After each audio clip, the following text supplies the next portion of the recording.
Hey everyone, welcome to today's Explainer. We're going to unpack a truly remarkable story of survival, true grit, and the incredible, absolutely unstoppable power of maternal love. We're diving into the story of Chicky the bird and her two tiny chicks, Chinku and Pinku. Now, on the surface, this might sound like a simple little fable about animals in a jungle, but it's actually a profound look at how we navigate the absolute most terrifying storms in our lives, both the physical ones and the emotional ones. So let's dive right into this. I want you to think about something. When the odds are completely impossible, when your physical strength is just stripped away, what drives you to keep fighting? As we go through this story today, I want you to keep this question right in the back of your mind, because Chicky's journey, it's really going to force us to examine the very nature of bravery and how it so often comes not from fearlessness, but from absolute desperation and profound love. Let's kick things off with Section 1, The Storm of Humber. A place of vulnerability. Okay, picture this. Chicky's chicks, Chinku and Pinku, are literally starving. They're crying out for food. Outside, a violent rainstorm has just begun, and for a bird this small, that kind of weather is basically lethal. By hour 1, she makes the agonizing choice to leave the safety of her nest. By hour 2, she actually manages to find a few grains of wheat, clutching them in her fragile little legs. But the torrential rain forces her to take shelter on a branch. She is pinned down, knowing her nest is completely open to the elements. And it's right here in hour 3 that she bumps into Tony the parrot. Now, Tony isn't just making small talk. He brings a terrifying dose of reality that shifts the stakes from just surviving the weather to facing active, fatal danger. He shares this heartbreaking story about a mother pigeon. Tony actually watched a black snake silently slither up to this pigeon's nest during the chaos of the rain and just snatch her chicks. By the time the mother pigeon returned, one chick was gone, and the other was lifeless. Tony describes seeing the pigeon pull her remaining lifeless chick into her wings, her entire world completely shattered. So, the takeaway from Tony is this grim warning. The rain doesn't just bring water. It brings out the hungry predators who use the storm as cover. Moving right along to Section 2, Threat of Predators, a terrifying encounter. Armed with this completely terrifying knowledge, Chicky knows she has to get back to her children, like immediately. But as she's flying through the dark, biting wind, two massive shadows block her path, Kalu and Sultan, two absolutely vicious predatory birds. Think about the sheer physical mismatch here. It's impossible. Chicky's physical strength is incredibly low. Her only objective is just to survive and get that wheat back to her babies. On the flip side, Kalu and Sultan have extremely high physical strength, and their objective is super simple: a warm meal on a cold night. They actually start mocking her, thanking their lucky stars for bringing them a warm bird in the rain. She is completely, utterly cornered. Which brings us to Section 3, Brains over Brawn, a tactical escape. In a moment of sheer terror where most would just freeze, Chicky literally delivers a masterclass in psychological warfare. She knows there is no way she can outmuscle these monsters, so what does she do? Step 1, she plays to their vanity. She tells them, you are both very brave hunters, but obviously only the absolute strongest and greatest hunter deserves to eat me. Step 2, she sets the trap by casually suggesting they prove who that ultimate alpha actually is. Immediately, their fragile egos flare right up.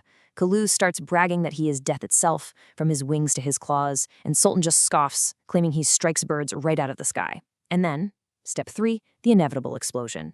The two predators lunge at each other to prove their dominance. They are tearing and clawing at one another in midair until they both just plummet to the ground, battered and completely unconscious. And while they're busy destroying each other, Chicky quietly slips away into the night.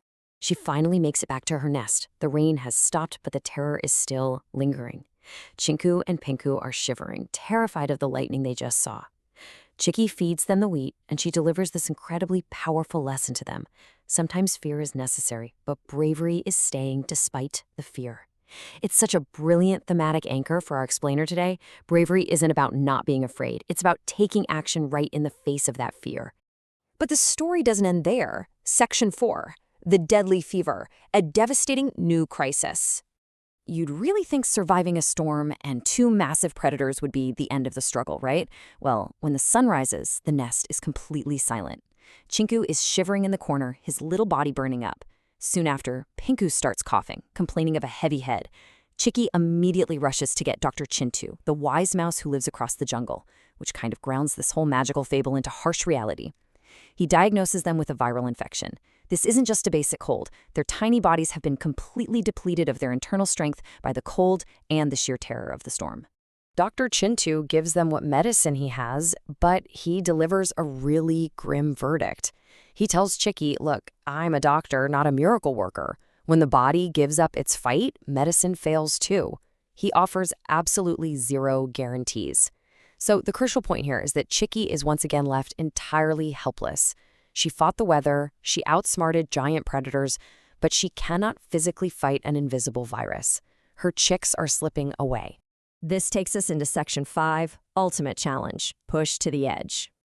Refusing to surrender, Chicky leaves the nest for one final, desperate journey. She flies all the way to Shanshikar, the peaceful peak. It's the highest tree in the very center of the jungle. It's this sacred place where no predators hunt, a place where the leaves and the wind seem to speak the actual language of the cosmos. Trembling, completely exhausted, but fueled by sheer maternal will, she looks up at the sky and screams, I haven't come to beg, I have come to fight for my children. Look at how she confronts the universe here. It's fascinating. She doesn't cower or plead. First, she straight up acknowledges her physical reality. Yes, she is just an ordinary, tiny bird, but she declares that her maternal love is extraordinary. Second, she fiercely questions the justice of the universe's rules, demanding to know why innocent children are thrown into the fire of this fever. Third, she doesn't ask for a favor, she demands their lives back. And finally, she issues a haunting warning. If the universe allows her babies to die in a jungle meant for life, the dying scream of a mother will echo from that peak for generations. It is a breathtaking display of raw, unyielding power from literally the smallest of creatures. And finally, Section 6, Lessons Learned. The Universe Answers. The ancient tree actually speaks, telling her to go back. When she returns, her heart heavy with fear, she witnesses a miracle. Chinku asks for water. The fever has broken. The universe, or perhaps just the medicine and time doing their work, listened to a mother's fierce will. Think about the contrast here. It's amazing.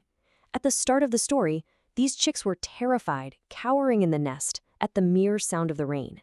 But by the end, the very next morning, they are standing at the edge of the nest, their eyes shining, telling their mother they are ready to learn to fly.